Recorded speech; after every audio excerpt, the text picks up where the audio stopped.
오늘 시편 94편도 표제가 없습니다.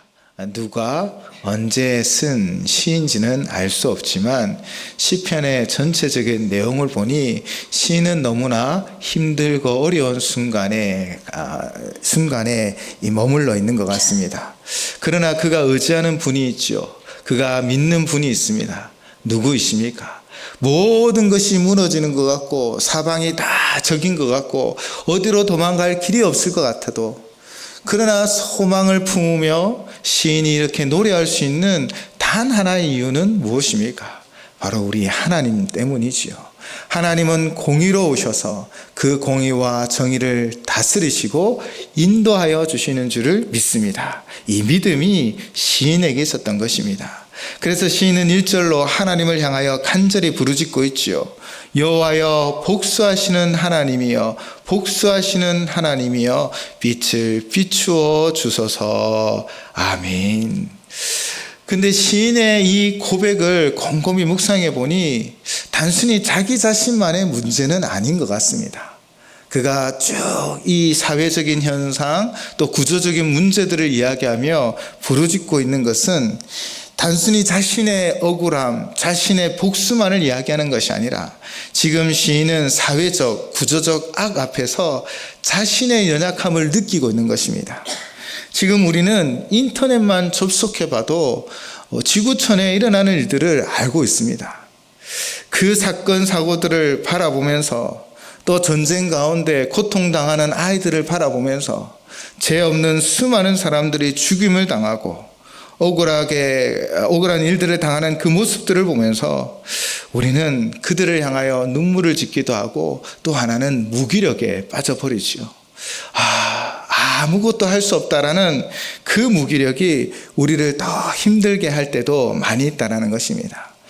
지금 시인이 그러한 상황입니다. 악인들이요, 가난하고 연약한 자들을 더욱더 착취하고 그들을 보살피지 아니하고 도리어 노예로 팔고요, 그들의 것들을 더 빼앗는 이 사회적인 문제 가운데 아무런 능력도 없고 힘도 없는 자신이기에 그는 절망할 수밖에 없었다라는 것입니다. 그래서 그는 하나님 앞에 나와 부르짖고 있는 것이지요. 우리의 역사 속에서도 그랬습니다. 항상 하나님의 백성들은, 하나님의 교회는 어렵고 힘든 순간들이 많았습니다. 3.1 운동이 활활 타오를 그때에 제합리 교회의 교인들과 마을 주민들은요, 일본군에 의하여 그 교회에 갇히게 되고 그들은 마구 총을 쏘며 불을 질러 그들을 죽이는 일들이 있었지요. 6.25 전쟁 때는 어땠습니까? 전북 정읍 두암교회에서는요 22명의 교인들이 칼과 총에 죽었습니다. 수없는 성도들의 그 고난과 환난이 늘 우리의 삶에 우리가 살아가는 이 자리에 있는 것 같습니다. 그러나 이 수많은 환난과 어려움이 있었지만 그러나 결코 교회는 무너지지 아니하였지요. 때로는 세상의 사회적인 악과 구조적인 악으로 말미암아 우리는 절망할 수밖에 없었지만, 그러나 우리가 다시 일어설 수 있고 또 한 걸음 내디딜 수 있는 그 분명한 이유가 무엇입니까? 바로 하나님이 다스리시기 때문입니다. 하나님은 공의로운 재판장이 되어주셔서 큰 구원의 팔로서 우리를 안아주시고 우리를 인도하여 주시는 줄을 믿습니다. 또한 성도의 그 순교는요, 마지막이 아니라 공의로우신 하나님에 의하여 영혼으로 나아가는 그 천국으로의 인도하심을 믿습니다. 그래서 우리는 환난을 당하고 어려움을 당해도 믿음으로 굳건히 이겨내며 또한 이 모든 것들을 이기며 승리케 하실 하나님을 바라보는 것이지요. 이 세상을 다스리시는 분이 누구이십니까? 이 세상의 진정한 왕은 누구이십니까? 바로 우리 하나님이십니다. 하나님은 결탄코 악이 승리하지 않게 하시고 하나님의 공의와 정의가 승리하게 하여 주실 줄을 믿습니다. 우리가 견디고 인내하기만 하면 하나님의 때에 하나님은 우리를 승리케 하여 주십니다. 그런데 공의와 정의의 하나님을 알지 못하는 이들은 어떻게 행합니까? 7절을 보시면요, 말하기를 여호와가 보지 못하며 야곱의 하나님이 알아차리지 못하리라 하나이다. 그들은 무지하여 하나님이 보지도 않고 하나님이 알아차리지도 않는다라고 말하고 있습니다. 마치 사람이 만든 우상처럼 하나님을 생각하는 것입니다. 아무런 힘도 능력도 없다라는 것이지요. 이들을 향하여 시인은 무엇이라고 선포합니까? 9절에서 10절로 길을 지으신 이가 누구냐라고 말합니다. 눈을 만드신 이가 누구냐? 바로 우리 하나님이십니다. 그분이 온 세상을 만드시고 지금도 다스리시는 분이십니다. 그분은 듣고 또 그분은 보시며 그분은 하나님의 역사를 이루어 가십니다. 그리고 뭇백성을 징벌하시는 이 곧 지식으로 사람을 교훈하신 이가 징벌한다라고 말하고 있습니다. 여기서 지식은요, 통찰력, 총명, 이해, 지혜, 그 모든 것을 합한 단어의 의미를 나타냅니다. 하나님은 모든 것을 다 알고 계십니다. 그래서 하나님의 징계는 공의롭고 정의로운 것이지요. 하나님은 하나님의 때에 하나님의 역사를 이루어 가십니다. 그렇게 하나님은 이 세상을 굽어 살펴주시고 또 하나님은 이 세상의 부르짖음 가운데 귀 기울여 주셔서 하나님의 완벽한 타이밍 가운데 역사를 이루어 가시는 분이 우리 하나님이심을 시인은 강조하고 증거하고 있는 것이지요. 그러나 우리의 생각은 때로는 허무하다라고 말하고 있습니다. 이 악인들의 생각은 다 허무합니다. 이 허무함이라는 단어는요, 증기라는 의미를 담고 있습니다. 그들의 생각은 다 증기처럼 사라져 버린다라는 것이지요. 그러나 하나님의 지식은 분명하고 완전하여 하나님의 공의와 정의를 이루어 가십니다.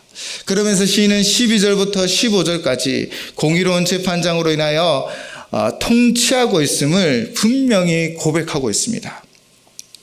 이 세상에 정말 어떤 사람이 복된 사람일까요? 1억 슈퍼카를 타는 사람이 복된 사람일까요? 아무리 1억 슈퍼카를 타고 정말 200의 속도로 달리는 사람일지라도 그 고속도로의 끝을 모르면 허무한 사람이지요. 그러나 달리다가 속도 위반을 걸려 벌금을 내지만 그러나 이 고속도로가 완공되지 않았다라는 것을 아는 사람이 바로 복된 사람입니다. 바로 11절의 말씀이지요. 12절의 말씀이지요. 여호와여 주로부터 징벌을 받으며 주의 법으로 교훈하심을 받는 자가 복이 있나니. 아멘.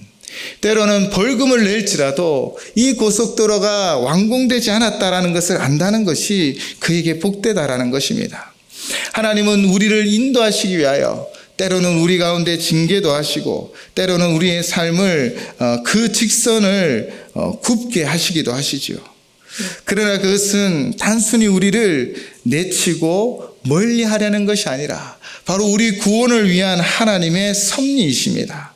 히브리서는 징계가 없으면 친아들이 아니다라고 분명히 말하고 있습니다. 때로는 우리의 실수도 있고 우리의 범죄도 있고 우리의 연약함이 있어서 우리가 잘못된 길을 걸어가려고 할 때 하나님은 우리의 진정한 보호자가 되어주셔서 또한 우리를 인도해 주시는 것입니다. 그렇게 하나님은 역사를 우리 가운데 이루어 주시지요. 이제 시인은 자신의 경험을 바탕으로 또한 간증하고 있습니다. 16절에 보시면요, 누가 나를 위하여, 또 반복하여 누가 나를 위하여 고백하고 있죠. 하나님께서 지금까지 지켜주셨음을 고백하고 있는 것입니다. 그리고 17절에서는 여호와께서 내게 도움이 되지 아니하셨다면 내 영혼이 벌써 침묵 속에 잠겼으리로다 라고 고백하고 있는 것입니다. 때로는 세상이 변화되지 않을 것 같고 거대한 사회악과 구조악 가운데 자신은 아무런 능력도 힘도 없는 것 같아서 슬픔밖에 없지만 그가 오직 하나님을 의지하고 일어섰을 때 하나님은 진정한 그의 도움이 되어 주셨고 그의 영을 지켜주시며 보호하여 주셨다라는 것입니다.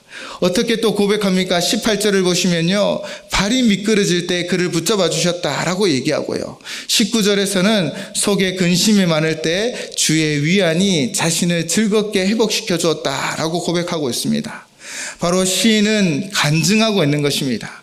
그가 직접 겪었던 사실을 통하여 하나님 우리의 삶을 지키시고 보호하시는 분이 누구이신지를 우리에게 말씀하고 있는 것이지요.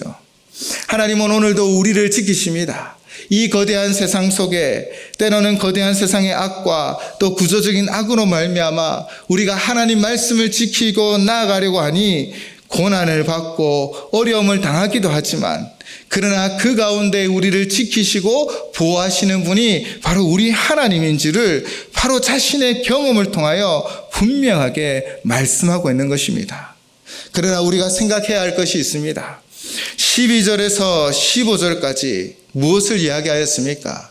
바로 하나님의 사랑하는 자들에게는 징계를 준다라고 말하였죠.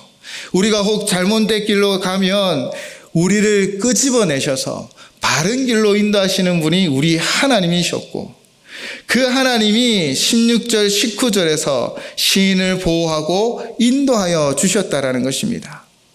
때로는 우리의 길이 고난의 길일 수 있고 때로 우리의 길이 환난의 길일 수 있고 때로는 우리가 가는 길을 이해할 수 없을 수 있지만 그러나 분명한 것은 하나님이 우리를 인도하고 계시고 우리의 삶을 다스리고 있다는 것입니다. 그럼 우리는 세상의 거대한 악과 구조적인 악 가운데서도 우리는 하나님이 주신 그 은혜를 누리고 우리는 든든히 세움을 입으며 하나님 주신 평안을 누리는 한 사람의 모습으로 살아갈 수 있음을 믿습니다. 시인은요, 지금 온 세상이 정말 하나님의 공의와 정의가 사라진 것처럼 악인이 득세하여 연약한 자들을 지배하며 억누르는 그 사회적이고 구조적인 문제 가운데서도 그는 오직 하나님이 공의로 이 세상을 다스릴 것을 믿으며 자신의 삶을 인도하신 하나님을 찾고 부르짖고 있습니다. 사랑하는 여러분, 세상은 우리의 뜻대로 우리의 생각대로 우리가 하고자 하는 대로 우리를 내버려 두지는 않을 것입니다. 거대한 어둠의 세력은 우리를 꺾을 것이고 우리를 무너뜨리려고 할 것입니다. 그러나 우리가 기억해야 할 것은 무엇입니까? 이 모든 것을 다스리시는 분이 우리 하나님이시요. 그 하나님이 우리의 발을 미끄러지지 아니하도록 지켜주실 것이고 우리의 영혼을 그 품에 안아 평안을 주심을 믿습니다. 세상이 환난과 세상이 어려움이 있을지라도 우리가 믿음으로 서 있기만 하면 하나님은 하나님의 역사를 우리 가운데 이루어 주실 것을 믿습니다. 또한 오늘 시인이 이 모든 악 가운데 하나님의 공의와 정의를 선포하듯 우리가 우리의 믿음 위에 서 있다면 우리를 통하여 하나님의 영광이 드러날 것이고 하나님의 복음이 이 어두운 땅에 펼쳐질 것이고 하나님의 살아계심이 증거되어지는 역사가 일어날 줄을 믿습니다. 바로 시인이 이 사명을 감당하고 있는 것이지요. 그러므로 오늘도 우리가 이 금요 기도회 가운데 우리가 제일 먼저 해야 할 것은 바로 이 어두운 세상 가운데 우리를 인도하시고 우리를 보호하시며 우리를 이끌어 가시는 바로 여호와 하나님을 바라보는 것입니다. 우리 첫 번째 찬양을 하나님께 올려드릴 때 우리 영혼에게 이렇게 선포하셨으면 좋겠습니다.